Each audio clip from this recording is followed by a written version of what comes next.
Hello, hello, hello. Sorry for the delay today. It has been a crazy week, let alone just a crazy day after doing schoolwork, running errands, kids, eye doctor appointment, kids, physical, kids, what else did we have? We had three of them. Eye doctor, physical, dentist.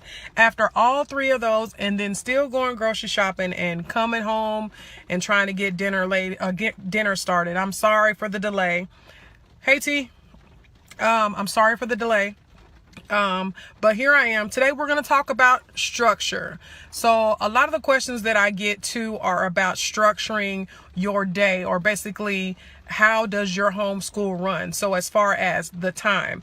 So most people tend to think, and I was one of them, that the kids had to sit at the table. They had to do the work specifically the way I wanted to do it. There was a time schedule. Okay, we're going to do math. Now we're going to do this, and now we're going to do that. The freedom of homeschool allows you to teach any way, anytime, any place, basically any way you want to. So for example, there are some days that I get up at I typically get up around 6:30, 7 o'clock, get up and I start working in our family business for a few hours. The kids may wake up in between them or now, but they, sometimes they don't. So what happens is they come in and they do their breakfast while I'm still working, and then we take a break for a short minute and we do Bible. And then once we do Bible, the kids can study whatever they want to. Your homeschool is not going to look like public school.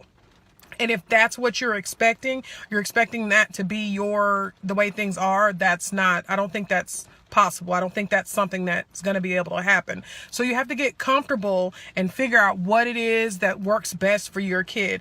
I have one kid that likes to be secluded, that likes to sit at the table and do her work and just sit there. Don't bother me. Don't talk to me. I got it. If I have a question, I'll let you know. You don't let me know. I have one kid that's like that. I have another kid that has to be right up underneath me. And when I say right up underneath me, I turn around and he's standing there. I can't move. I can't do anything without him standing there. And then I have another kid that he actually ends up taking breaks in order to do his work. So, for instance, it's difficult for him to sit for a straight period of time and do his work, but he will do it if I split it up. Hey, Thea.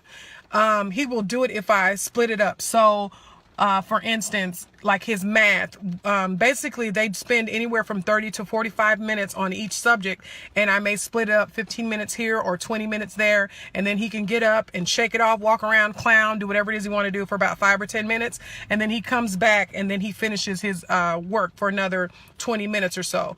So it's up to you. There's no specific rule on how your homeschool works. You can do whatever you want, however you want. For instance, today we had a busy day. We had doctor's appointments. And the kids weren't done with their work, so we took the work to the doctor's appointment. So while they were waiting to be seen, or while they were waiting to have the doctor see them, we were doing schoolwork. You can do your work whenever, wherever you want to. Don't hold yourself down to these specific rules, these restrictions. And I'm a structured person. I get up at 7:30. By this time, this is done. By this time, this is done. I like the schedule. That's me. It makes me feel safe. It just makes me feel safe. I'm telling on myself, but that's me. That's what I like. But my kids are not like that. That's not how they learn. And so, Lord, the light's going off in my car. And so if that's not how they learn, then why am I trying to force them into doing that? Why am I sitting there saying, you have to sit at the table, you have to do math first, and then you have to do Spanish, and then you have to do this, and you have to do that? Why? What's the purpose? That's the freedom of homeschool. We can do it whenever, however we want to. One of my sons, he struggles with reading. The way I get him engaged with books is audiobooks. We drive around. I'm a a free Uber pretty much. So we drive around all the time. We have a Get Epic account. We get on Get Epic and we listen to books every time we pretty much get in the car.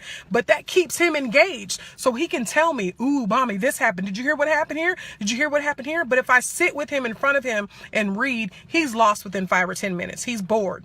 Even if it's a good story, he's done with it. So, hey, Loretta, good evening. And so it could be anything. Your homeschool is your homeschool. Like I said, today was a busy day.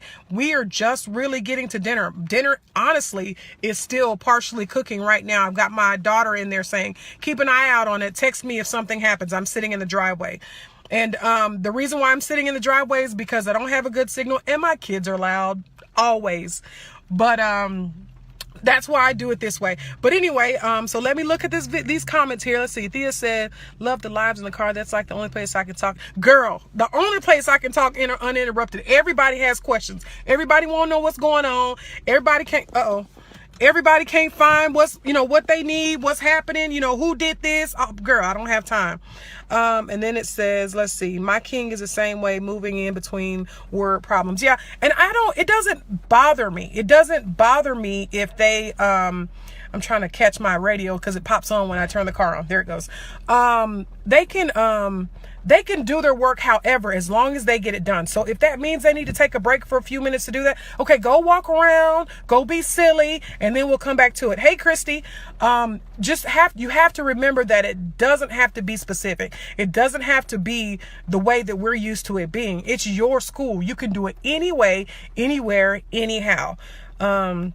Thea says our kids are always always loud. I stay going, shh, shh, okay, shh.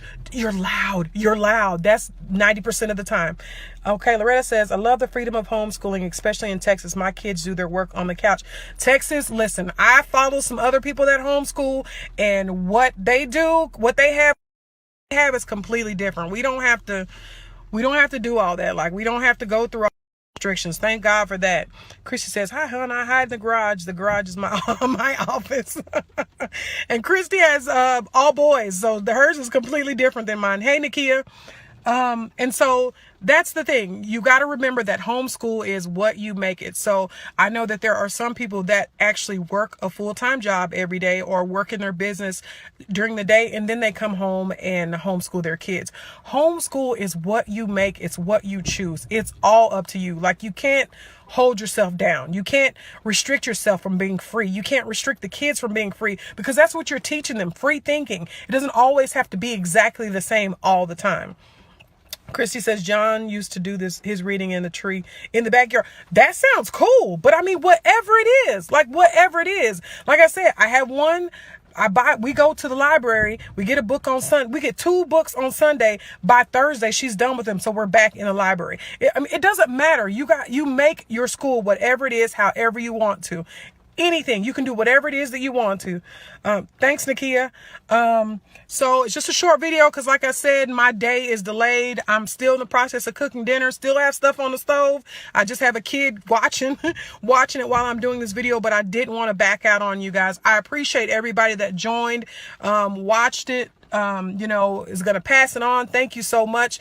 The only reason why I'm doing this is because when I started this journey, there was so much information out there, but it was difficult for me to tie it all in and difficult for me to put it in place. And the only reason why I was able to put it in place, because people were on live, or people were on Facebook, or people were reaching out to me, helping me, trying to put the pieces together. And so there are people out there that have questions about homeschool, that are interested or are stuck, and I might have information to help them. And so with that said, I'll just do what I can. So y'all have a wonderful night. Back to my family. Good night.